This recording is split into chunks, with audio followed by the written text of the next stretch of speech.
Auzubillahi mina shaytaani rajim bismillahi rahmaani rahim mbokk yi ñu ngi leen di nuyu di fas yéene ànd ak yéen rek ci naka la ñuy def ba déposer document administratif bu jëm ci wàllu équivalence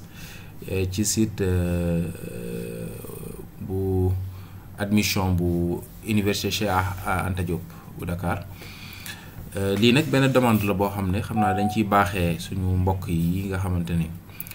ñoo amee licence foo xam ne du université Cheikh Anta ñu bëgg équivalence pour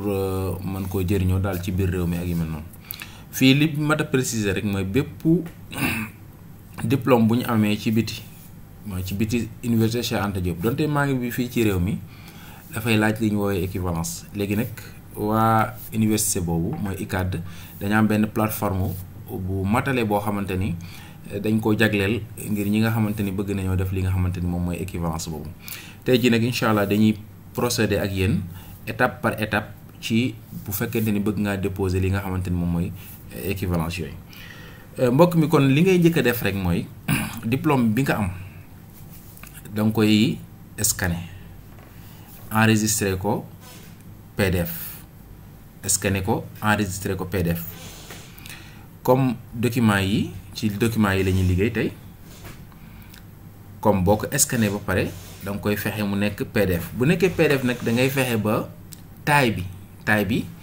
bu mu romb 3 méga xam ngeen fii mu ngi ci 520 kilooctets 520 kilooctets kon matul sax méga kon boo ko scanner ba pare dafa war a am dayoo boo xamante ni du romb fii loolu moom mooy yoon bu njëkk bi ñaareelu yoon bi mooy damay dem ci Google ma bind admission.icab.sn ma ko bindee bu ma effectuer recherche bi fii la may indil ci plateforme bii la may indi bu ma indee fii comme man awma compte damay wàcc ci suuf bu dee portable laa yore wala machine laa yor damay wàcc ci suuf bu ma ñëwee fii damay inscrire fii laay bës bu fekkente ne am naa compte ba pare nag bu ma ñëwee damay def se connecter comme awma compte damay ñëw def s'inscrire bu ma bësee s'inscrire bu fekkente ni man mi bëgg équivalence wala boog mi bëgg ànd ak ñoom ci plateforme bi nouveau bachelier la ci Sénégal fii laay cocher pour mën a def suivant bu dee nag dama doon jàngee ci université Cheikh Anta Diop fii laay cocher pour mën a def suivant pour mën a dem bu fekkente ne nag diplôme yi ma am man étudiant laa boo xamante ni hors ICAB la bu boobaa fii laay cocher mooy damay cocher ba bouton bi tàkk fii moom la ñuy defee étudiant hors ICAB bu ko defee ma def suivant ma defee suivant dana ma indil plateforme bu mel nii bu ko defee fii dana ma laaj sama numéro d'identité nom prénom yëpp maanaam filiation yi bu ngeen xoolee fii maanaam lii yëpp boo ko remplir ba pare sa adresse email ak yu mel noonu ay remplir lépp numéro téléphone bi lieu de naissance bi nationalité bi yëpp da nga koy remplir ba pare boo ko remplir ba pare bu dee ci wàllu carte d'identité bi moom da nga koy scanner jëli ko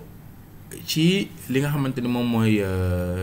PDF mooy comme fichier PDF yooyu ñu ma la woon na sànq comme yooyu nga koy jëli pour indi ko ci plateforme bu dee inscrire go laa bëgg bu ko defee boo dugalee loolu ba pare nga def suivant mu dem ci deuxième plateforme bi nga def suivant mu dem ba keroog mu yegg ci quatrième bi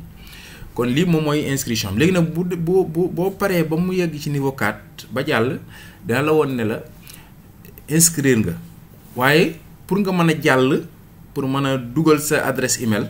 mën a dugal mot de passe bi il faut que nga delluwaat ci sa email boo delloo ci sa email nag message bu mel nii nga fay fekk bu ko defee ñu ne la cher diw nangam ki nga xam ne dafa inscrire ci adresse email bi sa compte mën nga koo valider léegi pour valider compte bi adresse bii mu lay indil fii ngay bës mooy partie 1 boo ko bësee bu ko defee moom da lay indilaat beneen fenêtre boo xam ne dafay wax ne activation war na la sa compte bi léegi activé nañ ko léegi comme inscrire nañ ba ñu activer compte bi léegi dañuy procéder ci dugal document yi ak demande li nga xamante ne moom mooy équivalence. bu ko defee pour loolu dama ñëw fii comme man amoon naa benn demande ba ñu envoyé ma ba ma activer ko damay ñëw kon du ma laal bii kon boobaa damay bii laay laal mooy se connecter. ba defee se connecter comme man duggoon naa fi auparavant enregistré naa fii sama adresse email ak sama mot de passe damay ñëw rek connecté bu ma connecté nag daf may dugal ci plateforme bu mel nii. léegi fii am nga fi ñeenti option waaye option bi ñu yitteel mooy bii ak bii ak bii pour l'instant. léegi fan lay njëkk a jubali damay njëkk a jubali ci li ñuy woowee mes documents lu tax mes documents mën naa ñëw directement ñëw ci nouveau document bu fekkente ni professionnel la yàgg naa liggéey ci kii bi damay ñëw foofu pour di dugal samay données benn par benn selon li ma ko soxlaa waaye pour l'instant ñun dañoo soxla benn place boo xam ne dañ fay denc mboolem documents yi ñu bëgg a liggéeyee pour loolu dañuy dugg ci mes documents bu ma duggee foofu dana ma indil tamit ñaari option fii li aju ci pièce d'identité yi nationalité yi demande yi ak yu mel noonu fii nga koy dugal danaa leen woon léegi ni ñu koy dugalee bu dee fii nag diplôme yeeg attestation yi yëpp fii lañ koy dugalee ak relevé de notes yi bu ko defee ñun dañuy njëkk a dugg fii buñ duggee lii la ñuy indil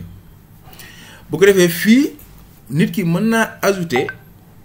ay documents yu bëree bëri ngir denc ko fii en cas où bu fekkente ni soxla na dara ci plateforme bi pour sëqee fa documents yi dugal ko ci biir fa mu soxla loolu mën naa nekk waaye fii li ñu soxla rek mooy dañuy ajouter ay diplôme la ñuy ajouter ma dugal diplôme coché waat fii diplôme ma defee diplôme dana ma wax ban date laa ko amee ban date laa am diplôme bi mais date bi ñu ma ko délivrer mën naa def le 23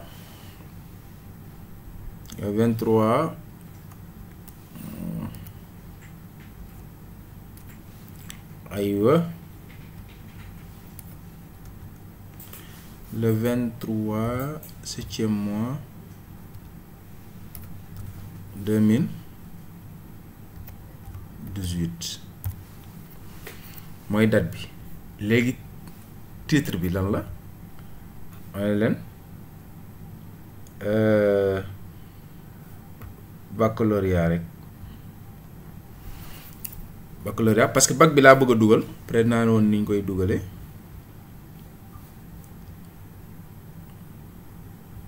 mel na ni moom boo xoolee fii ci suuf da ko def mu rouge wane ne soxlawut baat bi waaye il faut que ma def genre slash mooy bi may jëlee ci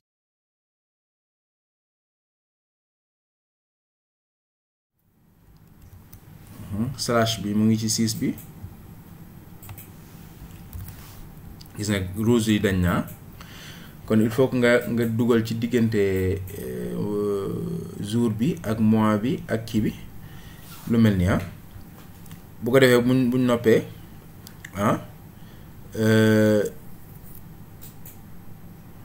domaine bi ma def langue et littérature parce que bac bi loolu la mooy LR nañ ko war a mentionné fii mooy l'art baccalauréat bi laay dugal jamono ji bu ko defee waa ICAB ñoo ma délibéré woon baccalauréat bi de bu ko defee mention nekk assez bien mention bi nekk ci kii bi nga ciy dugal bu ko defee pays bi nga ko amee Sénégal la may wër Sénégal fii ba gis ko damay wàccee ba gis Sénégal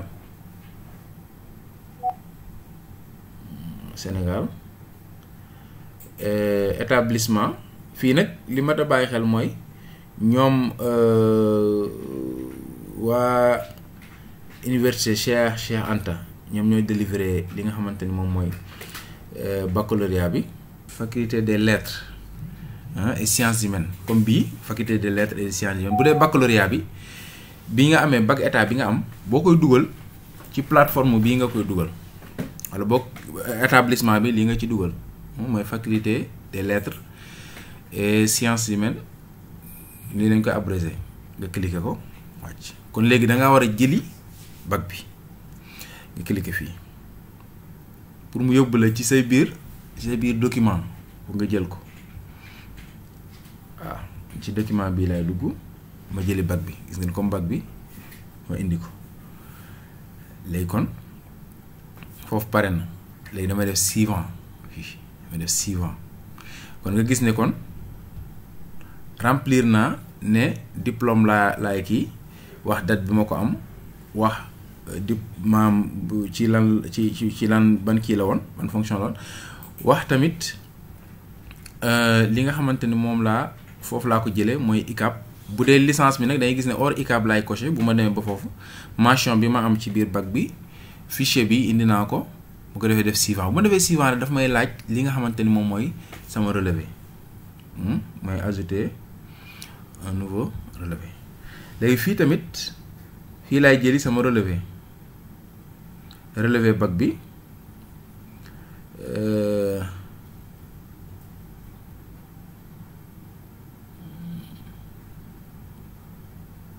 relevé de note bac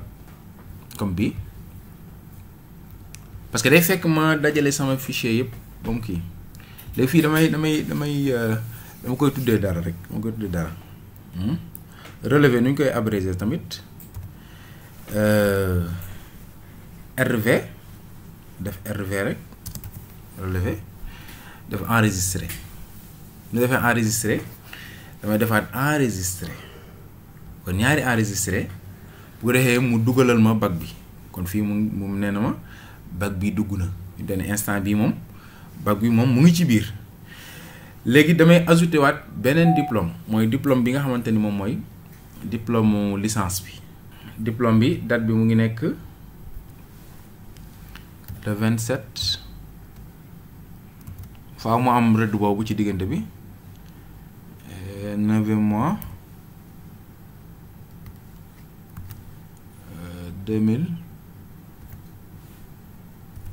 2023 léegi fii tamit lu mat a préciser la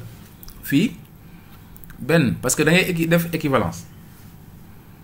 fii li mu lay jàppee ci plateforme bi benn da nga am bac plus 2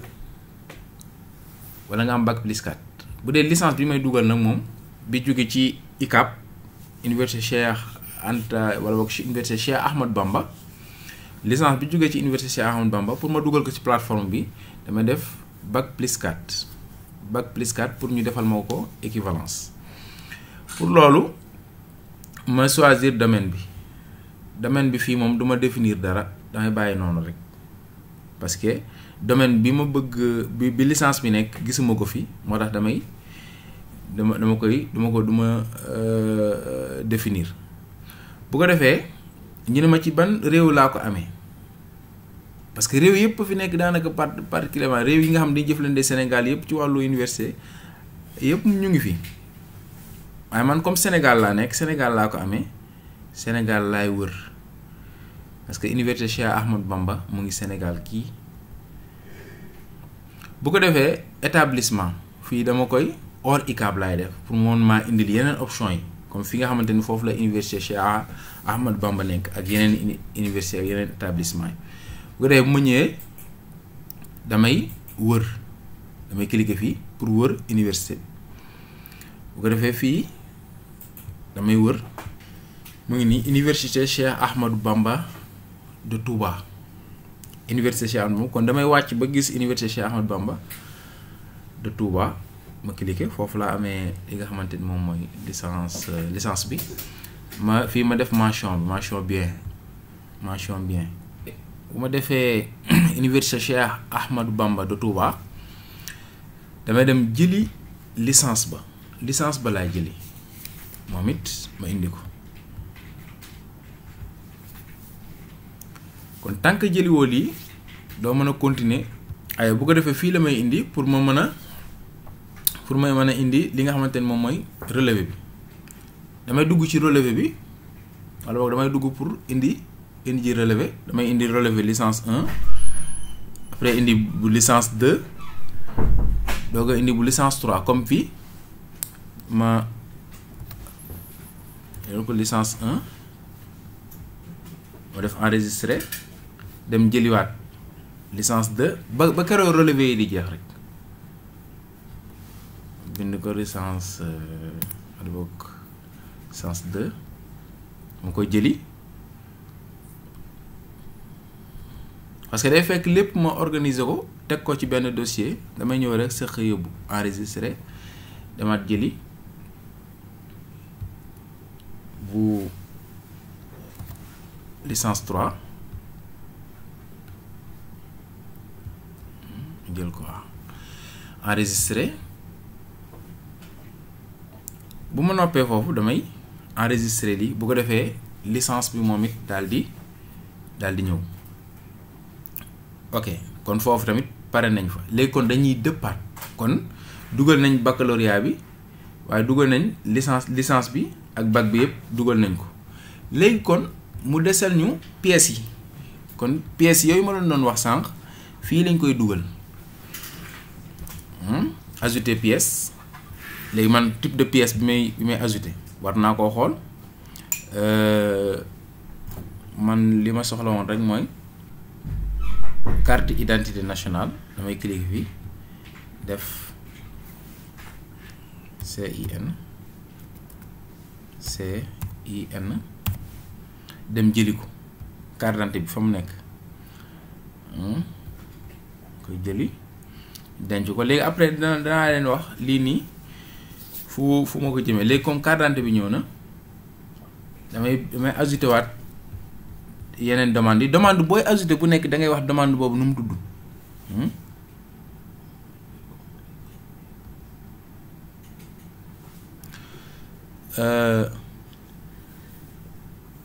lettre d'autorisation de vérification loolu danañ ko soxla ko defee nga dem jëli ko autorisation de vérification parce que moom boo ko kiiwul sax moom dala koy laaj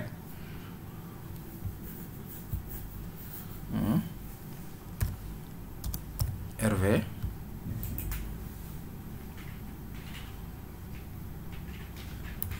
RDV lettre de demande de vérification maa ko abrogé noonu pour mu mën a enregistrer boobu ok ma ajouté waat ba léegi parce que ñaari demande la type demande bi ma xoolaat ban type la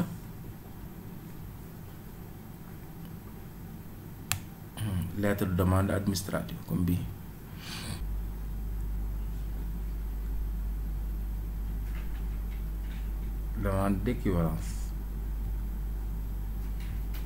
demande d'équivalence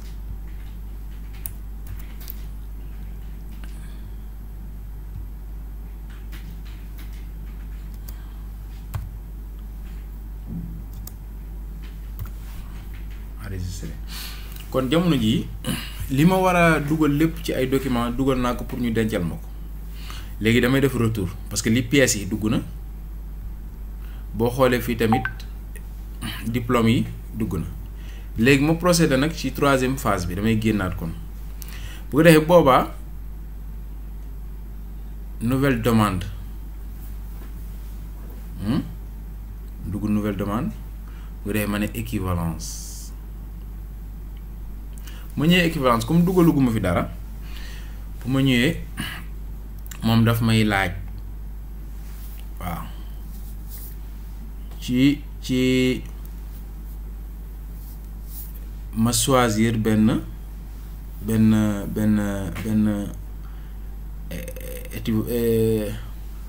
fii daf may choisir loo ma tànn benn établissement boo xam ne moo yore wàllu équivalence bi ak yi ma noonu comme man science religieuse la nekk ci sama licence damay fexe tamit fii ma wër faculté bi nga xamante ni mooy faculté des sciences faculté des lettres et des sciences humaines comme bi ma jëloon ci bac bi ma indiwaat ko fi bu ko defee diplôme bi ma tànn arabe la diplôme arabe laa yor moom laa bëgg ñu équivalence al ma léegi ñu ne ci ban faculté lañ la yóbbul lii pour ñu équivalence al la ko man ma jël benn ci ñetti faculté parce que moom moo am ci université Cheikh Anta ma cliquer bu ko defee mu ne naa choisir niveau bi ma def 4e année parce que master 4e année la fii nag ci lay sélectionner dossier administratif diplôme yi ma ki woon ak wala attestation yi fii laa koy choisir bu fekkoon ne damaa yàkkamti woon nag def nouveau boobu nouveau bokk bu fekkee ne damaa yàkkamti daal fii lay bës mais comme dugaloon naa document yi ba pare damay ñëw fii bës ko bu ko defee coché ñaar yi bac bi ma dugaloon fële ak licence bi fii laa koy coché pare naa ci ma wàcc ci suuf bu ko defee fii tamit ma sélectionné document yi nga xamante ni moom laa fi dugaloon mooy document bi wane ne bëgg naa ñu càmbar sama dossier bëgg naa tamit ñu càmbar li nga xamante ni moom mooy bëgg naa tamit ñu may ma li nga xamante ni moom mooy équivalence bi kon ñaari demande wala boog demande yëpp dugg nañ